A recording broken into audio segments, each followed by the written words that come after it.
Kidney चोरी अभियोग परे मोसाणीरू खोला हेला शव मृतदेह थिबा कफिन को खोलिले परिवार और ग्रामवासी। पुलिस मजिस्ट्रेट को उपस्थिति रे शव को करा जाइछि पोस्टमार्टम। एभली स्पर्शकातर और सांघातिक घटना देखिबाकु मिलिछि कंधमाल जिला बालीगुडार टिकर पाजु गारे एक घरोई हॉस्पिटल नारे आसीछि संगीन अभियोग। सड़क दुर्घटना रे मुंड को आघात बेले पेटरे कटादाग आनिछि संदेहजनक परिस्थिति। व्यक्ति मुंडरे लागिछि आघात किंतु पेट पाखरे आघात न लागिबा अभियोग करिसेंती परिवार लोके।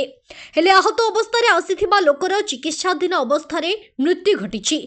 फलरे आघात न लागिथिबा बेले पेट कटाकु नै थाना रे अभियोग रे गाँ मसाणीर कबर घरोई मेडिकल उपरे भरोसा तुटाइबा अनुमान करा जाउछि, जहाकि सेठाकार दृश्य कहुछि आमे कहनु। सूचना प्रकार गत 13 तारिख दिन बाबुला दिगाल नामक व्यक्तिर जजंग घाटी रे सड़क दुर्घटना रे गुरुतर आहत होइथिले। प्रथमे बालीगुड़ा परे फुलबाणी मुख्य चिकित्सालय रे भर्ती होइथिले। अवस्था गुरुतर देखि एएमएस भुवनेश्वर को रेफर कले डाक्टर। कौनसी कारणरू सेठारे आंदोलन चलिथिबा सुजोग नै गोटिए दलाल रुद्र नामक घरोई मेडिकल रे भल चिकित्सा हेउची कहिथिले। भल चिकित्सा मध्य मिलुची बोली तांको परिवार को कहिसंती। दलाल को कथारे विश्वास रखी निरीह परिवार लोके दलाल को सहित जाइथिले। ऑपरेशन हेबो कही आहतंक परिवार 1 लाख दाबी करिथिले घरोई मेडिकल कर्तृपक्ष।